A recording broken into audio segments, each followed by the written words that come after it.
Yes, तो हम हमारा पॉइंट वापस से स्टार्ट करते हैं। हम हमारे पॉइंट पर आते हैं। बीच में नेट का कुछ इश्यू हो गया था।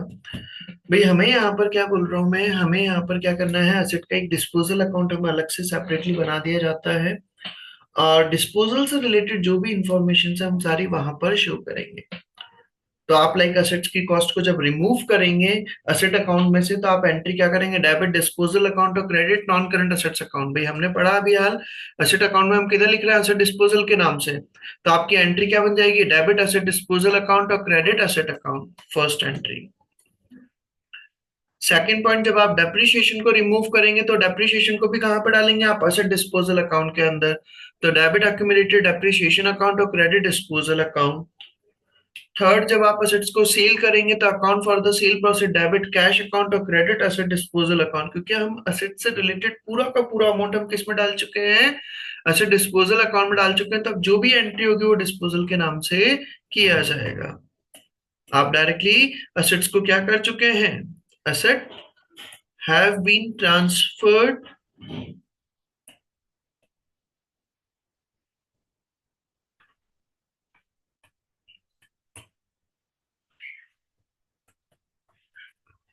To asset disposal account. और हमने एंट्री क्या करी है, डेबिट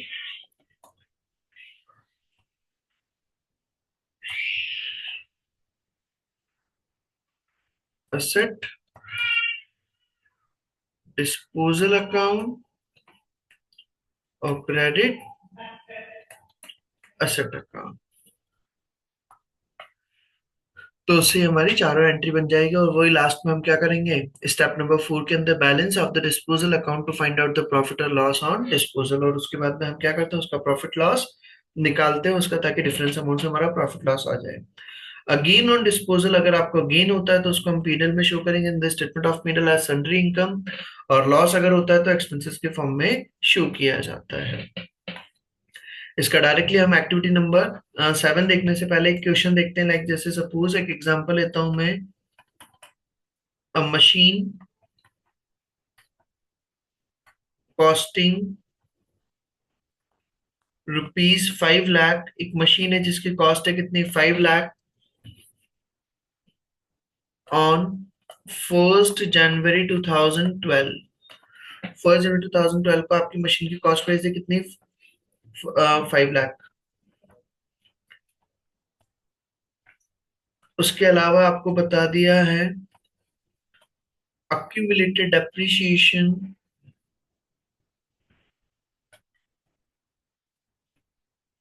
उस पर अक्यूमुलेटेड डेप्रिसिएशन हो चुका है, मतलब डेप्रिसिएशन अक्यूमुलेट कर चुके हैं आप 1,80,000 का। Rate of depreciation is 10% per annum on SLM। कौन से मेथड से, SLM मेथड से। At beginning of year,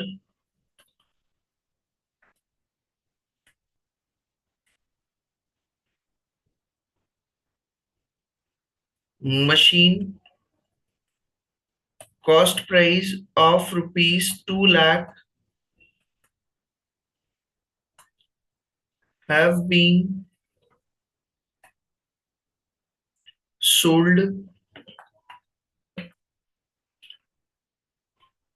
at ₹1,30,000। accumulated depreciation thereon ₹50,000। जो मशीन आपने सेल करी है उस मशीन पर accumulated depreciation था कितना, 50,000 का। कैलकुलेट प्रॉफिट और लॉस ऑन डिस्पोजल। आपको प्रॉफिट लॉस कैलकुलेट करना है डिस्पोजल पर। And also prepare asset account and asset disposal account। ये हमें इंफॉर्मेशन दे रखी है। अब इंफॉर्मेशन के बेसिस पर हमें चीजें कैलकुलेट करनी है। मशीन की कॉस्ट दे रखी थी 5 लाख। 1 जनवरी 2012 को उस पर एक्यूमुलेटेड डेप्रिसिएशन हो चुका है 180 का। डेप्रिसिएशन का रेट है 10% पर एनम एसएलएम मेथड से। ईयर की स्टार्टिंग में आपने 2 लाख की कॉस्ट प्राइस की मशीन को आपने क्या कर दिया, सेल कराया कितने पर, 1,30,000 पर। और अक्यूमुलेटेड एप्रिसिएशन था उस पर कितने का, 50,000 का। तो हम वही अगर इसका अकाउंट बनाएंगे तो अकाउंट कैसे बनेगा, सबसे पहले तो असेट अकाउंट।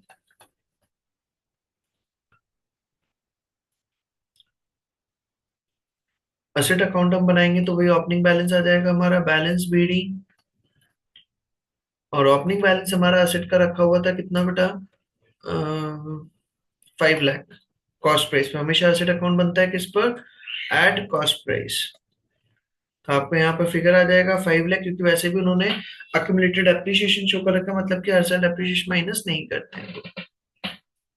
करंट ईयर के अंदर उन्होंने क्या करा, एसेट्स को डिस्पोज करा है, तो एसेट डिस्पोजल अकाउंट के नाम से लिखेंगे। और करंट ईयर के अंदर कितने की डिस्पोज करा है उन्होंने, 2 लाख के एसेट को, तो यहाँ पर लिखा 2 लाख। और बैलेंस सीडी आ जाएगा आपका 3 लाख। पहली चीज ये तो हमारा हो गया कंप्लीट। अब आते हैं हम उसके बाद में एसेट डिस्पोजल अकाउंट पर।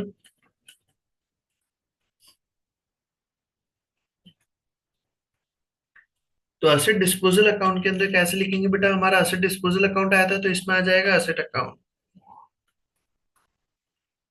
2 लाख। फिर उसके बाद में वही तीन चीजें हमें देखनी है, एक तो कितने पर सेल किया, उस पर प्रॉफिट लॉस कितना हुआ, और कितना डेप्रिसिएशन लग चुका है। तो हमारा उस पर डेप्रिसिएशन लग चुका है, तो अक्यूमुलेटेड डेप्रिसिएशन, कितना डेप्रिसिएशन लग चुका था उस पर हमारा, 50,000 का। तो अक्यूमुलेटेड डेप्रिसिएशन आ जाएगा 50,000। उसको सेल करा हमने तो बैंक अकाउंट, कितने पर सेल किया हमने, 1,30,000 पर, तो 1,30,000। तो डिफरेंस अमाउंट से क्या निकल जाएगा हमारा, प्रॉफिट लॉस। तो SPL, loss on sale. 2 lakh और इधर का हो रहा है 180, तो 20,000 का आपको क्या हुआ है, लॉस हुआ है। भाई 2 लाख की एसेट थी जिसमें से 50,000 का डेप्रिसिएशन हो जाएगा, तो बची कितने की, 150 की। और 150 की चीज को आपने बेचा कितने पर है, 130 पर, तो आपको 20,000 का क्या हो गया, लॉस। ये पॉइंट समझ में आ गया है क्या बेटा। Yes sir. इसी के बेसिस पर हमें एक एक्टिविटी दे रखी है, इस एक्टिविटी को देखते हैं क्या बोला है अब इसमें। मशीन कॉस्टिंग $26,000, एक मशीन है जिसकी कॉस्ट प्राइस है कितनी, $26,000। अक्यूमुलेटेड डेप्रिसिएशन दे दिया उस पर $24,000 का। तो आपका केरिंग अमाउंट कितना बचेगा, 26,000 में से 24,000 लेस करोगे तो $2,000। आगे बोला हमें सोल्ड फॉर $3,000, और उसको सेल करा है आपने कितने पर, $3,000 पर। तो क्या हुआ बेटा, $1,000 का प्रॉफिट या loss, profit. Profit on disposal, $1,000। No depreciation is charge in the year of disposal, और जिस ईयर में आप सेल करते हो उस ईयर में आप डेप्रिसिएशन चार्ज नहीं करते हैं।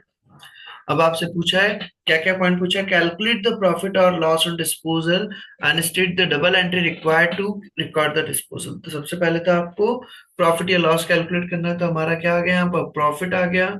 तो प्रॉफिट ऑन डिस्पोजल कितना आ रहा है, $1,000। अब आप डिस्पोजल करने की एंट्री करेंगे तो क्या एंट्री बनेगी हमारी, अभी हाल बताया था मैंने, डिस्पोजल करने की एंट्री क्या बनती है, डेबिट असेट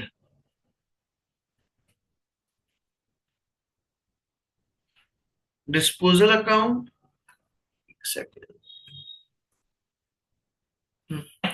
और क्रेडिट असेट अकाउंट। और टोटल असेट की कॉस्ट प्राइस कितनी है, 26,000। फिर उसका जो डेप्रिसिएशन था वो अक्यूमुलेटेड डेप्रिसिएशन, उसको हटाएंगे तो एंट्री बन जाएगी हमारी डेबिट अक्यूमुलेटेड डेप्रिसिएशन अकाउंट और क्रेडिट असेट डिस्पोजल, और अमाउंट कितना आ जाएगा? 24,000, 24,000।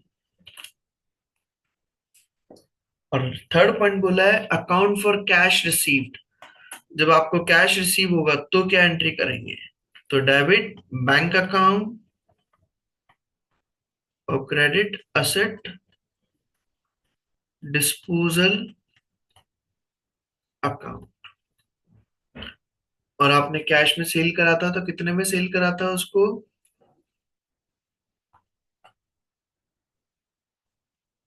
3,000 में। तो यहाँ पर आपका अमाउंट आ जाएगा कितना? 3,000। यहां तक का पॉइंट क्लियर?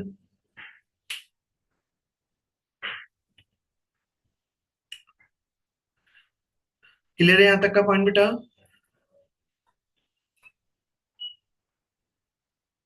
अब इसी के बाद में फिर हम आगे चलते हैं। इसी के बाद में हमारा नेक्स्ट पॉइंट दिया है part exchange allowance. Next point क्या दिया है हमारा? Part exchange allowance. Part exchange allowance क्या होता है बेसिकली? जैसे आप लोग, आपका ओल्ड मोबाइल फोन है,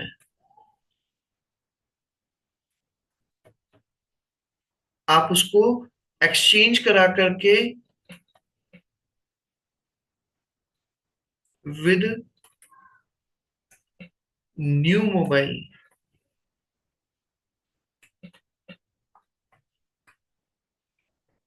आपके मान लो नया फोन है, वो सपोज है 50,000 का, आपने उसके बदले में क्या करा? कैश पेमेंट करा है 42,000 का, और बाकी का जो 8,000 बचा उसके लिए आपने क्या कर दिया? Old phone given. तो वो ओल्ड फोन दे दिया, तो बाकी का बैलेंस क्या हो गया? जीरो। तो जो आप पुरानी एसेट को जिस वैल्यू पर देते हैं उसको हम कहते हैं part exchange allowance. It means to acquire new asset when old asset sold or exchange, then value of old asset that will be adjust, known as part exchange allowance। भाई आप नई चीज खरीद रहे हैं तो उसके बदले में पुरानी चीज के जितने पैसे कट जाते हैं, डिडक्ट हो जाते हैं, उसी को हम क्या कहते हैं? Part exchange allowance. तो वही चीज हमारा दिया है यहाँ पर, part exchange allowance instead of receiving sale proceed as cash. भाई आप कैश में पैसा लेने की जगह part exchange allowance could be offered against the cost of a replacement asset. तो आप असेट्स को अगर रिप्लेस करा रहे हैं तो उसके केस में हमारे पास पार्ट एक्सचेंज अलाउंस का ऑप्शन भी होता है। The part exchange allowance is calculated as the cost of new asset minus any cash paid। आपकी नई एसेट की कॉस्ट कितनी है और उसमें आप कितना कैश पे करा, तो बाकी का डिफरेंस अमाउंट वो हमारा क्या कहलाएगा? पार्ट एक्सचेंज अलाउंस कहलाता है। द गेन और loss on part exchange is calculated as part exchange allowance minus carrying amount of, that is carrying amount of old assets. ये माइनस नहीं है, ये एरो है। जो भी आपका गेन या लॉस वगैरह, सॉरी माइनस ही है वो। भाई आपका कैरिंग अमाउंट निकल जाएगा। कैरिंग अमाउंट कैसे? भाई सपोज आपका ओल्ड फोन है,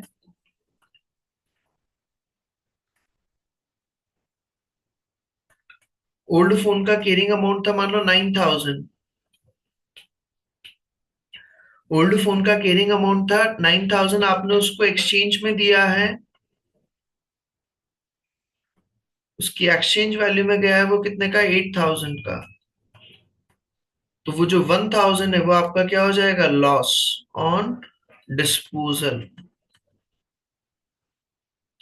भाई 9,000 की चीज को आपने कितने में दिया है, 8,000 में, तो वो 1,000 का क्या हो गया आपको, लॉस। और अगर ज्यादा में देते हैं तो प्रॉफिट हो जाएगा। तो वो चीज हमारा लिखा हुआ है, द गेन और loss on part exchange is calculated as part exchange allowance minus carrying amount. Journal entry क्या बनेगी हमारी, वही आपके पास नई एसेट आ रही है तो debit new asset account, cost of new asset, credit disposal account, जो भी आपका ओल्ड एसेट है उसका जो पार्ट एक्सचेंज अलाउंस है उसको हम क्या कहेंगे, क्रेडिट डिस्पोजल अकाउंट, और क्रेडिट बैंक अकाउंट, कैश जो आपने पे करा है, तो क्रेडिट बैंक अकाउंट। तो debit new asset account, credit disposal account और क्रेडिट बैंक अकाउंट। इसकी हम एक्टिविटी नंबर 8 देखते हैं। इसमें क्या बोला है, Simon has a car that he purchase for $35,000। उन्होंने एक कार है जिस, उन्होंने ओल्ड कार है, और ओल्ड कार की उन्होंने की कॉस्ट प्राइस दे रखी है कितनी, $35,000, and which has accumulated depreciation of $25,000। और उस पर आपका accumulated depreciation था $25,000। तो आपका केयरिंग अमाउंट आ जाएगा उसमें कितना, $10,000 का। He decides to buy a new car and trade in his current car. उन्होंने डिसाइड किया तो कि वो एक नई कार खरीदेंगे और उसको पुरानी कार को वो एक्सचेंज में दे देंगे। द न्यू कार कॉस्ट, और नई कार की कॉस्ट बता दिए बेटा कितनी है, $40,000, एंड ही पे कैश ऑफ $32,000। उन्होंने कैश कितना पे करा है, $32,000। तो माइनस करा आपने कैश पेड $32,000, तो आपका डिफरेंस अमाउंट आ जाएगा कितना, 8,000, जो आपने किससे एडजस्ट कराया है, ओल्ड असेट से। तो उसको हम क्या कहेंगे, पार्ट एक्सचेंज अलाउंस, अलाउंस, जो कितना हो जाएगा, 8,000। तो दैट मीन्स आपने जो पुरानी एसेट थी वो 10,000 की एसेट थी, और उस एसेट को आपने कितने पर दिया है, 8,000 पर दिया है क्या। So old asset of carrying amount 10,000 have been sold at rupees 8,000. So there will be, क्या होगा बेटा, प्रॉफिट होगा या लॉस होगा, लॉस। No. तो सो देयर लॉस ऑफ $2,000। तो $2,000 का क्या हो जाएगा, हमें लॉस हो जाएगा। यहां तक का पॉइंट क्लियर। Yes, sir. ये मेरा क्या हो गया, disposal of non current assets. उसी के बाद में फिर हमारा नेक्स्ट टॉपिक दिया है revaluation.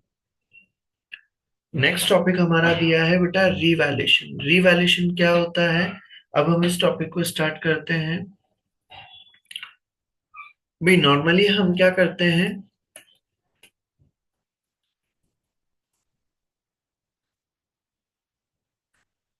assets shown at historical cost price. Normally हम क्या करते हैं, एसेट्स को किस पे शो करते हैं, हिस्टोरिकल कॉस्ट प्राइस पर, जो हमने पढ़ा हुआ है historical cost method, historical cost price concept. Normally हम एसेट्स को क्या करते हैं, कॉस्ट, हिस्टोरिकल कॉस्ट प्राइस पे शो करते हैं, and every year depreciation will be deduct out of cost price of asset। Depreciation को हर साल क्या करते जाते हैं, हम माइनस करते जाते हैं। बट इसी में हमारा सेकंड होता है, एक और मेथड होता है रीवैल्यूएशन मॉडल।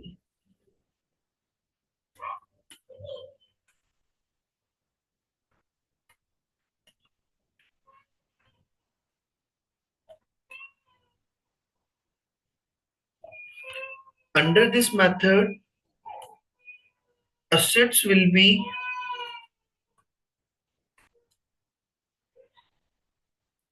revalued. असेट्स को हम क्या करते हैं, रीवैल्यूड करते हैं उसकी फेयर वैल्यू पर, एट फेयर वैल्यू। हम उसको किस पर शो करेंगे, उसकी फेयर वैल्यू पर, क्योंकि उसकी फेयर वैल्यू क्या आ रही है। तो देखिए हम इसको कैसे, IAS 16 allow entities to revalue non-current assets to the fair value when a non-current asset is revalued। जब आप नॉन करंट असेट्स को रीवैल्यू करते हैं, depreciation is charge on the revalued amount. भाई सिंपल सा पॉइंट है। अगर मान लो आज अगर मैं बात करूं बेटा, अगर आप क्या करते हैं, असेट्स को अगर रीवैल्यूड करते हैं फेयर वैल्यू पर, भाई आपने मान लो असेट्स की कॉस्ट प्राइस शो कर रखी है, केयरिंग अमाउंट शो कर रखा है बुक में 2 लाख। आपने असेट्स का केयरिंग अमाउंट शो कर रखा है 2 लाख, बट आपने जब उसका रीवैल्यूएशन करा तो रीवैल्यूड प्राइस आपका बैठ रहा है 3,20,000। असेट्स का केयरिंग अमाउंट आपको दे रखा था 2 लाख, लेकिन आपने जब उसका रीवैल्यूएशन करा, रीवैल्यूएशन मॉडल जब आप फॉलो करते हैं तो आप असेट्स का हर साल क्या करते हैं, रीवैल्यूएशन करते हैं। हर थोड़े थोड़े टाइम में रीवैल्यूएशन किया जाता है, भाई बाजार में क्या वैल्यू चल रही है। तो आपने अगर रीवैल्यूएशन करा, आप रीवैल्यूड करा आपने, तो 2 लाख की जगह असेट्स की वैल्यू कितनी हो रही है, 3,20,000। अब 3,20,000 हो रही है, अगर सपोज मान लो डेप्रिसिएशन का रेट था 10% पर एनम, तो मेरा पहले डेप्रिसिएशन कितना लगता था, ओल्ड डेप्रिसिएशन 2 लाख का 10%, जो कितना हो जाएगा 20,000। जबकि न्यू डेप्रिसिएशन मेरा कितना बन रहा है बेटा, अगर 3,20,000 का अगर मैं निकालूं 10%, तो 32,000 का डेप्रिसिएशन बन रहा है क्या। Yes sir. तो जब आप रीवैल्यूएशन मॉडल फॉलो करते हैं और अगर असेट्स की वैल्यू इंक्रीज हो जाती है, तो आपका डेप्रिसिएशन का अमाउंट भी इंक्रीज हो जाएगा क्या। आपका $12,000 से आपका एक्सेस डेप्रिसिएशन आ रहा है क्या बेटा।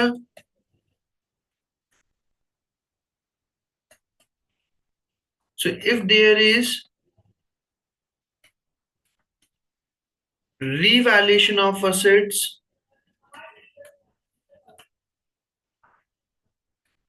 अगर आप क्या करते हैं, एसेट्स का रीवैल्यूएशन करते हैं, and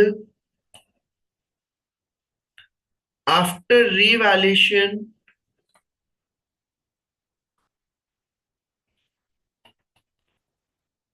and revalued price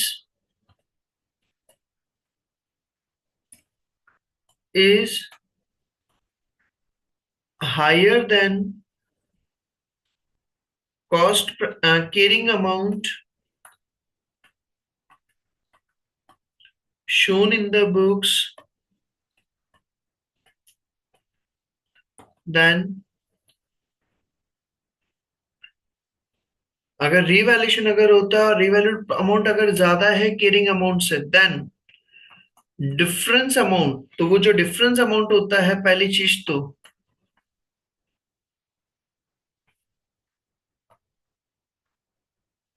difference amount कैसे, 2 लाख की एसेट थी, आपकी नई वैल्यू कितनी होगी, 3,20,000। 3,20,000 minus 2 lakh is equal to 1,20,000 will be profit on revaluation. तो उसको हम क्या कहेंगे, प्रॉफिट ऑन रीवैल्यूएशन। भाई आपने रीवैल्यूएशन करा तो आपके एसेट्स पर कितना प्रॉफिट हो रहा है, 1,20,000 का। And due to revaluation model,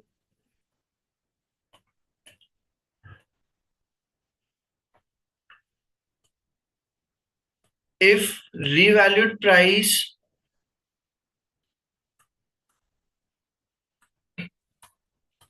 is higher than carrying amount, then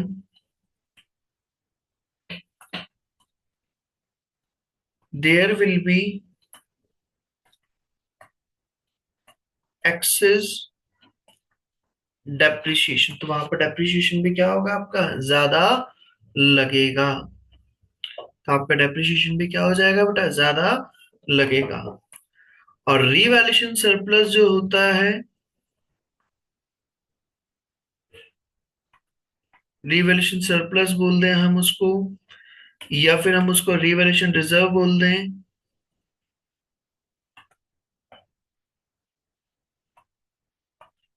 will be shown separately in the books. जो भी आपका रिवॉल्यूशन सरप्लस है, रिवॉल्यूशन रिजर्व, उसको हम सेपरेटली बुक्स में शो करते हैं। And it can not be use for payment of dividend, और उसको आप डिविडेंड वगैरह के पेमेंट वगैरह में यूज नहीं कर सकते। तो इन शॉर्ट एक बार फिर वापस से बता देता हूँ। भाई हम नॉर्मली क्या करते हैं, एक तो असेट्स को हम हिस्टोरिकल कॉस्ट पर शो करते हैं, जिसमें हर साल हम असेट्स को कॉस्ट प्राइस पर शो करते हैं, और उसमें से जो भी डेप्रिसिएशन वगैरह लगता है वो माइनस करते जाता है, उसकी मार्केट प्राइस से कोई फर्क नहीं पड़ता। सेकंड होता है हमारा कौन सा, रिवैल्यूएशन मॉडल, जिसके अंदर हम क्या करते हैं, असेट्स की हर साल नई रिवैल्यू निकाली जाती है, भाई बाजार में क्या फेयर वैल्यू चल रही है, उस अकॉर्डिंगली फिर हम क्या करेंगे, चीजें चार्ज करेंगे। जैसे यहाँ पर 2 लाख की एसेट थी, उसकी रिवैल्यूड प्राइस हो गई 3,20,000, तो डेप्रिसिएशन अगर मान लो 10% लगता था, तो डेप्रिसिएशन में भी चेंज आएगा। 2 लाख का 10% 20,000, जबकि नई एसेट की वैल्यू हो रही है 320, तो 320 का 10% हो रहा है 32,000, तो 12,000 का क्या लगेगा आपका extra depreciation. If there is a revaluation of assets and liabilities, जब आप अगर रीवैल्यूएशन करते हो, रीवैल्यूड प्राइस अगर ज्यादा है, तो ऑब्वियसली आपका जो डिफरेंस अमाउंट है उसको हम क्या कहते हैं, प्रॉफिट ऑन रीवैल्यूएशन। और रीवैल्यूएशन मॉडल जब फॉलो किया जाता है, तो आपका डेप्रिसिएशन भी क्या हो जाएगा, एक्स्ट्रा डेप्रिसिएशन लगेगा। और हम जो डेप्रिसिएशन लगाएंगे वो कौन सा लगाएंगे, आप एक्स्ट्रा डेप्रिसिएशन, मतलब नया वाला डेप्रिसिएशन चार्ज करेंगे। और वो जो प्रॉफिट ऑन रिवैल्यूएशन होता है वो एक स्पेशल प्रॉफिट होता है, तो उसको हम कैपिटल नेचर का प्रॉफिट होता है, तो उसको हम बेसिकली डिविडेंड वगैरह में इन्होंने यूज नहीं कर सकते सर। रिवैल्यूएशन प्रॉफिट वो जब तक चलता रहेगा जब तक एसेट्स आपकी बुक्स में रहती है। इसके अंदर अब हम जब कल पढ़ेंगे टॉपिक का, तो ये रिवैल्यूएशन का ही अब मैं कंसेप्ट समझाऊंगा। ये पूरा कंसेप्ट रिवैल्यूएशन का काफी सारा बड़ा कंसेप्ट दिया है, तो उस पूरे पॉइंट को हम रीड आउट करेंगे। तो इसलिए ध्यान से आज का यहाँ तक का आपका जो मैंने समझाया, इसकी अभी मैं थ्योरी रीड आउट नहीं कर रहा हूँ, इसके ऊपर तक का एक बार अच्छे से कवर अप कर लेना। इसमें अगर कहीं भी कोई डाउट हो तो वो पूछ लेना, ठीक है। आज का यहाँ तक का आप कंप्लीट करें, बाकी का मैं कल कराता हूँ सेम टाइम पर। ओके बेटा, थैंक यू एवरीवन।